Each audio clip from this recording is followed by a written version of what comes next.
Frankie Russo. We're live at the pre-show. Yeah. You got to join America's team and help America's team. Help the men and women of the United States Armed Forces fight post-traumatic stress disorder. You got to go to my facebook.com/Frankie Russo Show. Click on the America's Team icon and follow. It's slow right now, but let's make it happen. Join it. Help America's team. Help the men and women of the United States Armed Forces fight post-traumatic stress disorder. We got to do this. So I didn't get a chance to do my board. Oh, Lord, have mercy. Hold up with me 1 second. I'm just getting my my marker. Oh, man.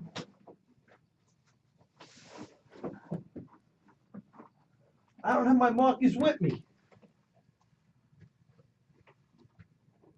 What did I do with my markers? I thought I had my markers with me. I don't have them with me. They're not in my bag. Okay. So we'll go with the plan.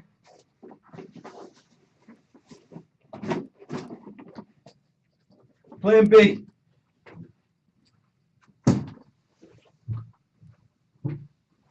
All right. I left my markers home. So, such is life. But anyway, I got a copy, and it's in my brain anyway. I've done it so long. So, I'm going to start with the model that I've been putting together here.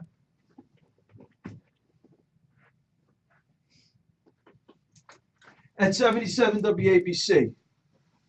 Okay? Good. The Obama-Clinton crime family model. Fraudulent Sector of Service card, statistically significant. Sheriff Joe and the Cold Posse, right? The Cold Case Posse. They claim that the bomber selective service registration card was never mailed. So that's unbelievable. So that's Obama. Then we got the Obama State Department, which is headed by Secretary of State Hillary Clinton. And now they came out with the IG report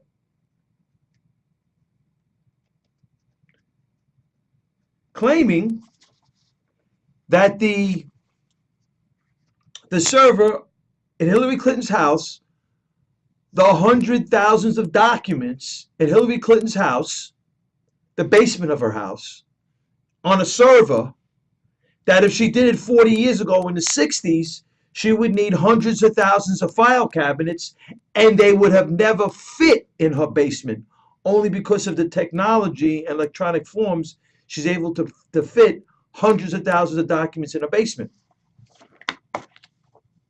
And the Inspector General came out with a report that concluded that the server in Hillary Clinton's basement, which was denied access, the American people were denied access to that server that was conceivably a spy network, a secretive, covert spy network, a rogue intelligence agency, quite frankly, is illegal and unapproved. And it goes back to 1999 to 95, 96, when John Dutch was the CIA director, and he had 31 documents on a home computer, on an unsecured, 31 classified documents on a unsecured home computer in his house. He got suspended and was pardoned by Bill Clinton in 2001. So there's no way she doesn't know what she was doing. She knew exactly what she was doing, quite frankly. And Obama knew about the server. He got 18 emails, at least 18 emails from the server. So he knew about the server. And then in 2008, Valerie Jarrett of the Obama administration and Bill Clinton he's a founder of the Clinton Foundation, signed a memorandum of understanding. So this is all approved by Obama and his administration. Okay? So the connection is there. You got the fraudulent sector service card, Obama, the Obama State Department, Hillary Clinton, and the illegal unapproved server based on the IG report, which is a spy network, a rogue intelligence agency. And then you got the memorandum of understanding with Valerie Jarrett and Bill Clinton. Then you got the Clinton Foundation, because the memorandum of understanding connected the Clinton Foundation to the State Department. Judicial Watch confirmed that with documents from the FOIA. So that's been established. Obama is aware of the server, received emails from Hillary Clinton's server from my house, so he's aware of everything. He's the President of the United States, but, you know. And what's happened is the 650 Fifth Avenue case that we've spoken about numerous times over here at 77 WABC, the 650 Fifth Avenue case streamlines Iran's Alevi Foundation as a corporation, as a terrorist entity, United States Treasury Department designated, which is the shell, according to Preet Bharara and Catherine Forrest, she's the judge from the Southern District, Bank Melli of Iran, according to the U.S. Treasury, a proliferator of weapons of mass destruction. So hundreds of millions of dollars to IRGC, Iranian Revolutionary Guard Corps, Iranian Quds Force General Soleimani, the long-term ballistic missile program, and the nuclear program. So $105,000 went to the Clinton Foundation, and which came from Iran's Alevi Foundation, which was part of the terror nexus, as I said earlier. Alevi Foundation, Assa Corporation, and Bank Melli of Iran. Court papers, judge's decision. So 150,000 went to the Clinton Foundation. So people are saying, Frank, so what? Who cares? Why bring that up? I mean, it doesn't matter. Well, we found out that the Iran's Alevi Foundation, which is a Shia sect of Islam, sent $1.4 million to the Blind Sheikh's Mosque. And we know what went on with the Blind Sheikh's Mosque. We got Al-Anudi. We got Musa Abu Marzouk. That's the Jersey City Mosque. And Holy Land Foundation founders. That's Hamas Financing, 246 Muslim Brotherhood front organizations, court papers, FBI Title III surveillance, Laura Burns testimony, unequivocal. And then you had the Al-Mawad case. That's the Yemen Sheikh. Financier, El Fiji, Brooklyn Ice Cream Parlor,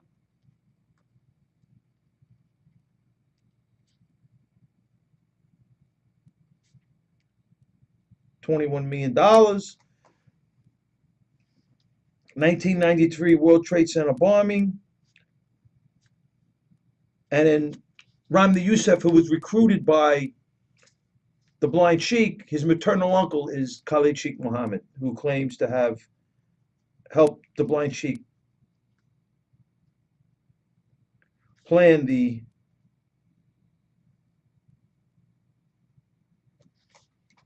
So this is all what I want. So how does how doesn't Bill Clinton, Hillary Clinton, and Barack Obama not know that that Iran's Levy Foundation is a terrorist entity? How couldn't they not know, right? That's the question. Then, because I'm going to go into some articles now. Then, from there, we got the release of the 5 Quds Force. So is a pattern forming? Is a pattern forming? That's the traditional model that we put together with well sourced at 77 WAB. So the question we ask is now, when we apply this to the timeline, is there a pattern forming? And we believe there is. 5 Quds Force leaders released, back human assets back into the field. Then we got the Bergdahl trade, human assets going back in the field. To Qatar with $5 billion. Material support, weapons, training, and money, and human assets. Then we got the Palestinian Authority Hamas financing. Obama and Hillary Clinton waived the authorization, waived the federal statutes, sent hundreds of millions of dollars to Hamas, and the Congressional Research Service concluded, watching the Free Beacon, that Iran gives tens of at the end of the money pipeline is Iran with tens of millions of dollars given to Hamas with rockets. So that's another one. And then you got the Syria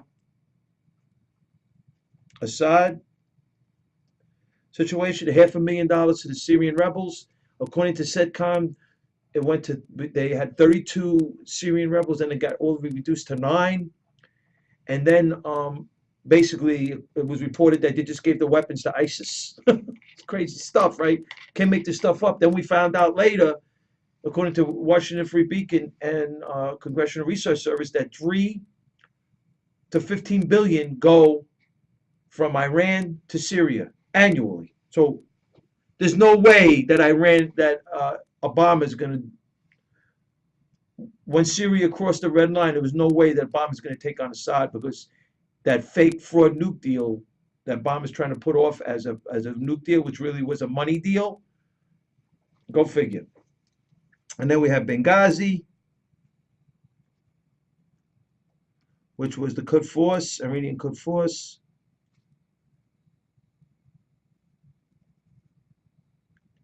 Tillman research. And then we had Iranian nuke deal.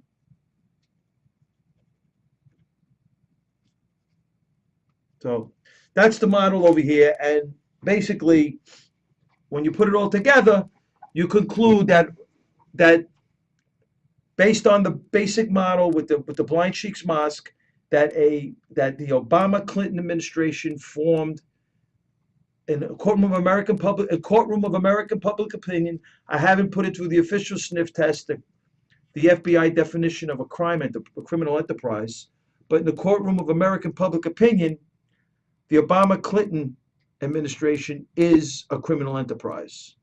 And based on that, Barack Obama, since that's the case, Barack Obama, Barry Soetoro, Barry Sabarkwa, Muslim from Indonesia, metamorphosizes, becomes Barack Hussein Obama, Christian from Chicago, by way of Hawaii through Kenya, leaves, transforms into another character, leaves as the Shah of Iran.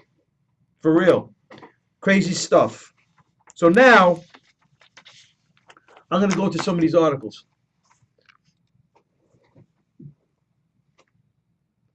I'm going to bring this up again. NYPD's Muslim mapping saved lives.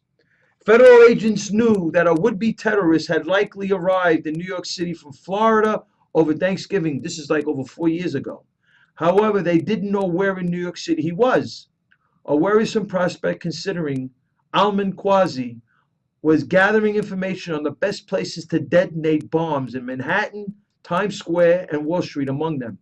The NYPD's intelligence division, it turned out, knew exactly where to look, because it already knew places in the metro area that might be inclined to open their doors for the night to a cash-strapped transient and armored with Al Qaeda.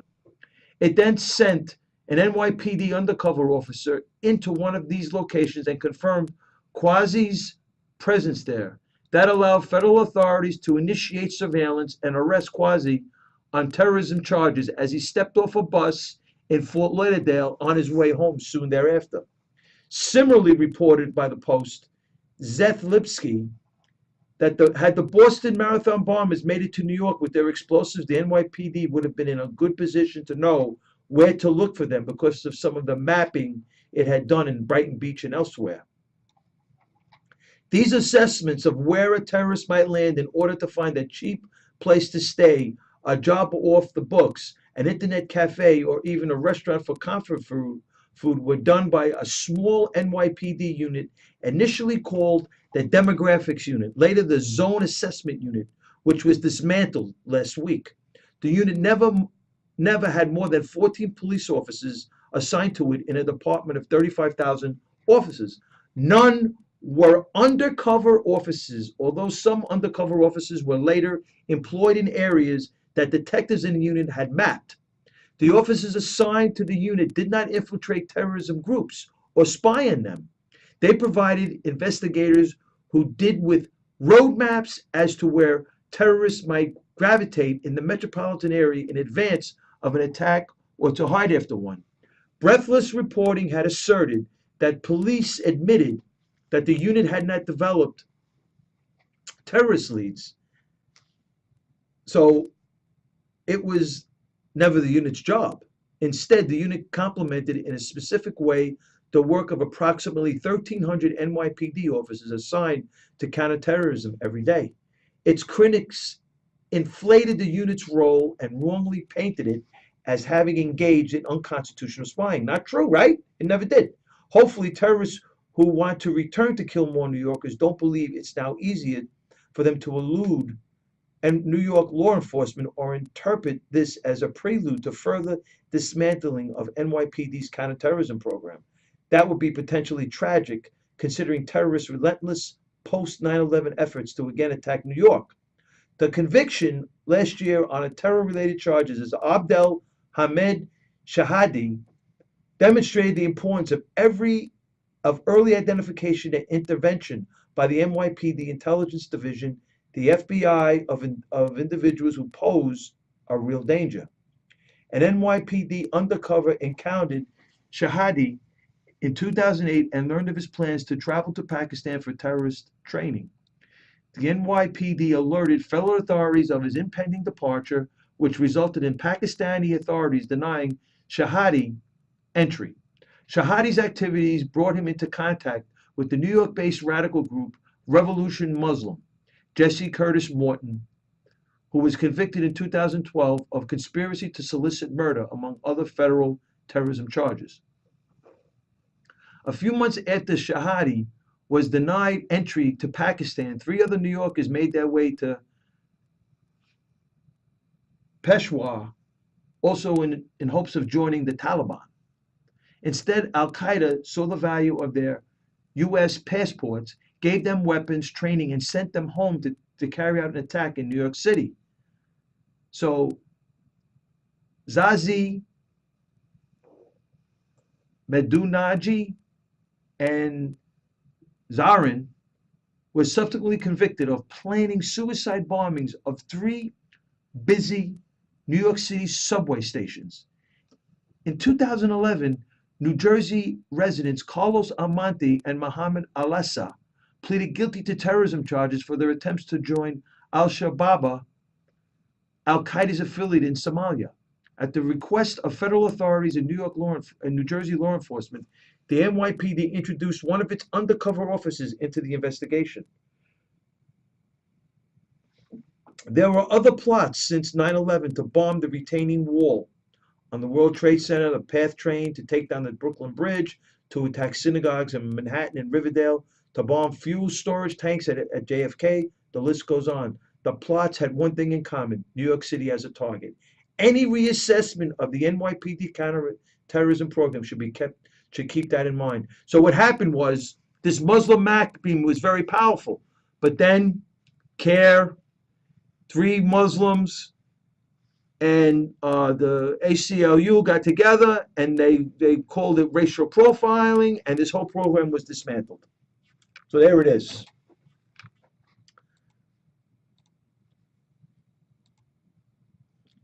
Whistleblower claims Obama administration destroyed intel needed to keep America safe.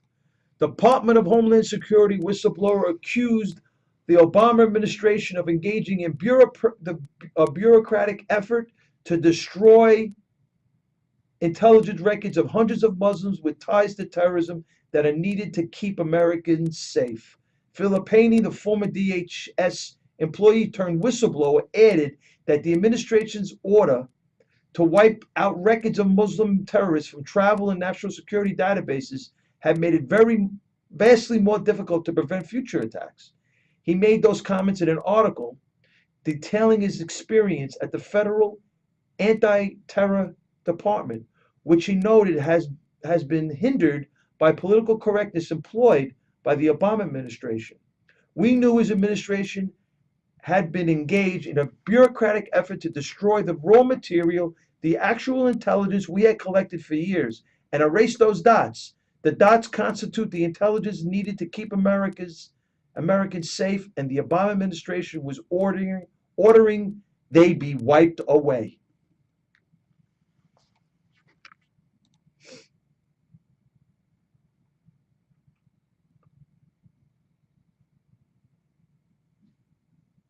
Crazy, man. Unbelievable. Oh, here's another one. Homeland Security report calls for rejecting jihad and Sharia. A new Department of Homeland Security report urges rejecting use of Islamic terms such as jihad and Sharia in programs aimed at countering terrorist radicalization among American youth.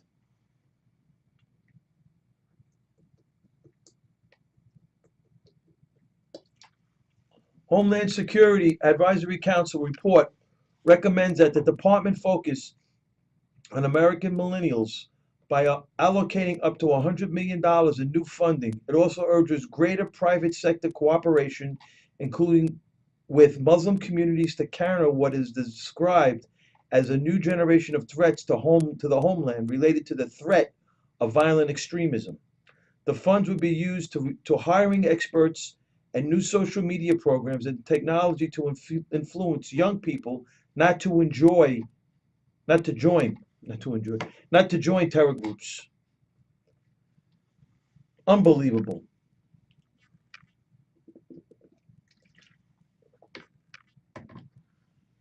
The department's CVS efforts are an attempt to protect our nation's young people from extremists who prey upon millennial generation.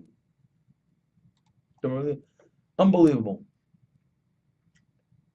And here's another one.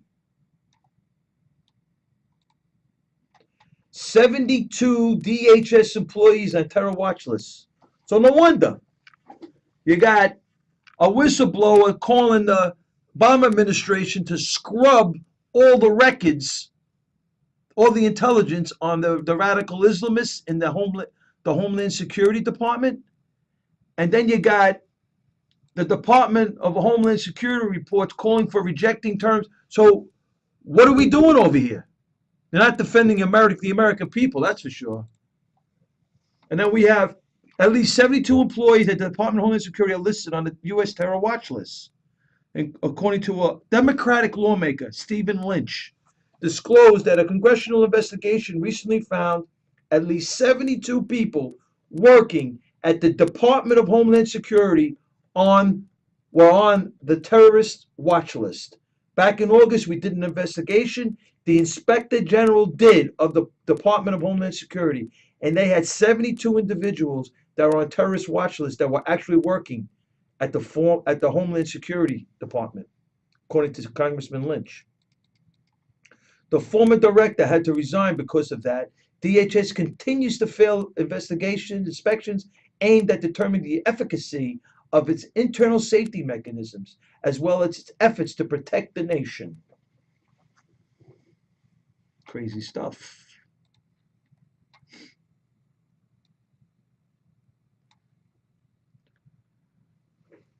Okay. Obama administration on pace to issue 1 million green cards to immigrants from majority Muslim countries. The Obama, according to Breitbart reports, Obama just might as well. Hey,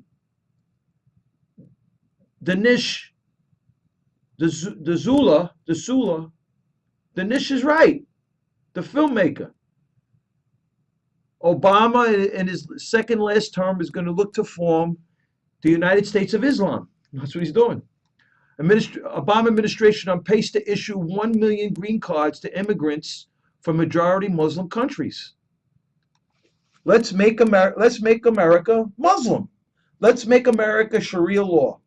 It's not like other immigrants that come here.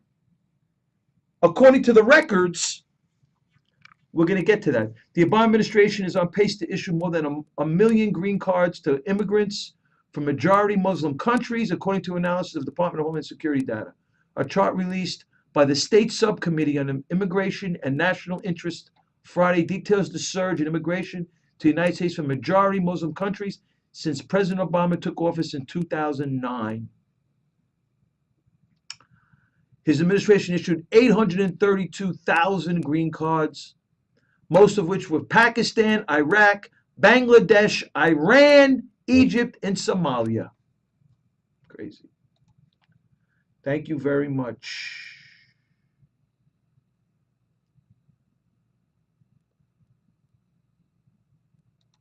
Okay, 51%, here's a crazy number.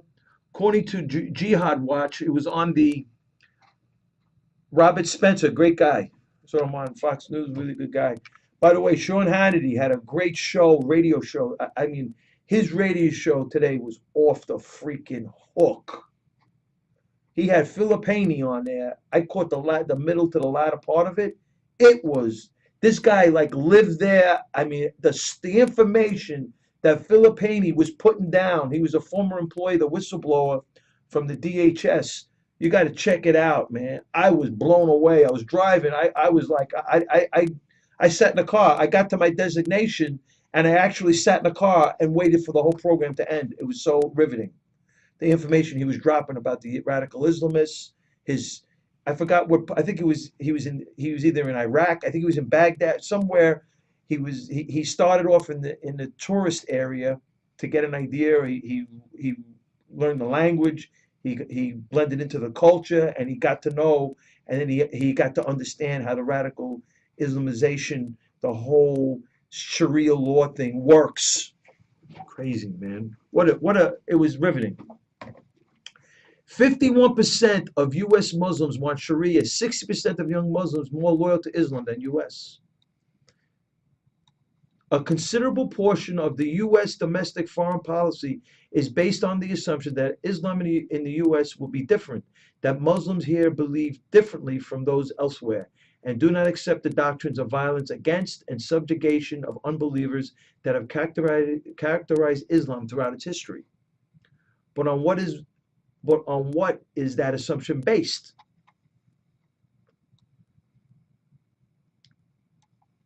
Well,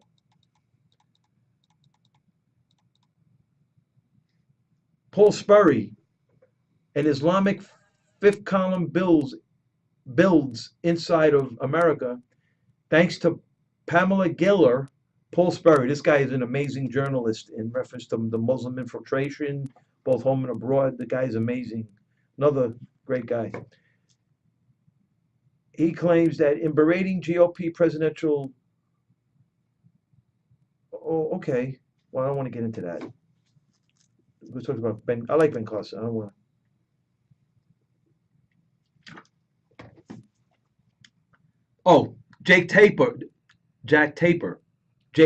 was berating Ben Carson for suggesting a loyalty test for Muslims seeking high office. I think Ben Carson's right. I didn't read the whole thing. Maintained that he doesn't know a single observant Muslim American who wants to Islamize America. Wow. I just don't know any Muslim Americans, and I know plenty, who feel that even if they are observant Muslims, Tapper doesn't get out much. If he did, chances are he'd run into some of the 51% of the Muslims living in America who just this June told polling company they preferred having the choice of being governed according to Sharia or Islamic law. And 60% of the Muslim Americans under 30 told Pew Research they're more loyal to Islam than America. So go figure. Why am I not shocked?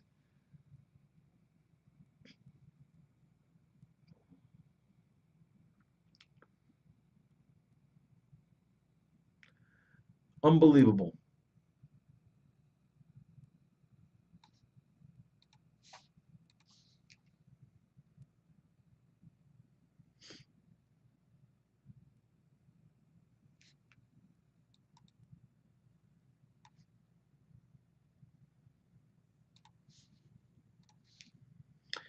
CNN scrubs Muslim Chattanooga immigrant status.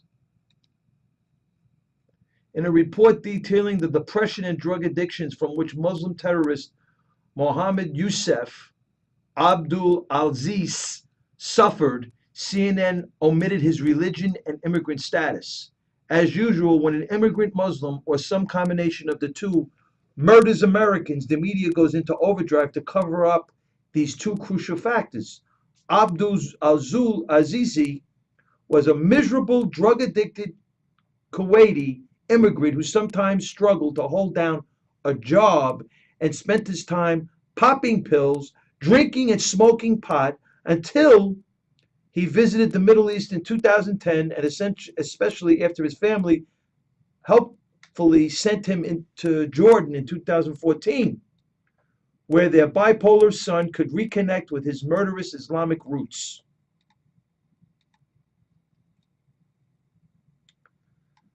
Authorities are, this is Breitbart reports, authorities are investigating a text message from Abdul Aziz to a friend before the attack. Law enforcement sources, the message included an Islamic verse: whoever shows enmity to a friend of mine, then I have declared war against him. Reuters spells it out. The trip was eye-opening for him. He learned a lot about the traditions and culture of the Middle East. Abdul Aziz was upset about the 2014 Israeli bombing campaign in Gaza and the civil war in Syria. He felt Jordan, Qatar, Saudi Arabia were not doing enough to help. They were heavily influenced by the United States. Abdul Aziz returned to the U.S. reluctant to party, but eager to wage jihad on U.S. troops. These signs just weren't there, Abdul Aziz's friend told Reuters. The only thing I could think of is that it was a combination of things. What is happening overseas, his family problems, maybe some of the issues with the less educated people here. I don't know. Much like the Obama administration's classification of the 2009 Fort Hood shooting that left 13 dead, 32 wounded as workplace violence instead of an Islamic terror attack. CNN is trying to deflect blame from Islam or cast doubt on immigration policies that push back the country farther to the left and justify the mass surveillance. That is a very informative article. Jihad John slipped past intelligence services into Syria by posing as a migrant. Saudi Arabia is building a 600-foot wall to keep the jihadis out, but we shouldn't have one. Oh yeah. So's Kenya, Obama's hometown. So's Tunisia, one of Obama's neighbors. But America shouldn't have one. We shouldn't defend ourselves.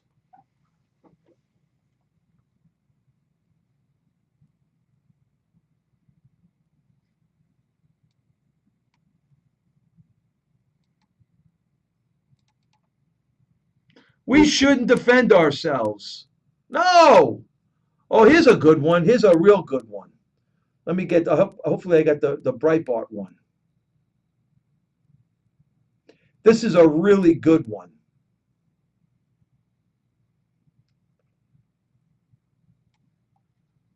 Oh yeah.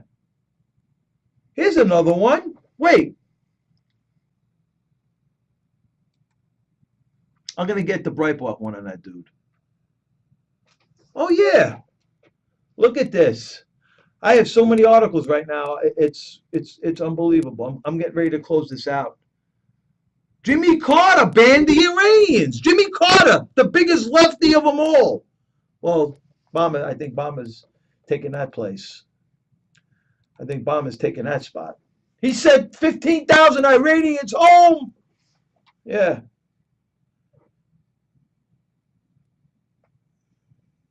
There's such liberal. Americans, we're full of Americans we're racist. Shoot us! Shoot us! Right? Shoot us! We're racist.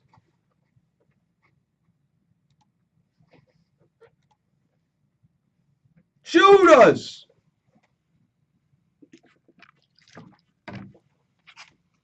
This is the Frankie Russo pre-show. Yeah. I'll see you in about a half hour. Stay with me.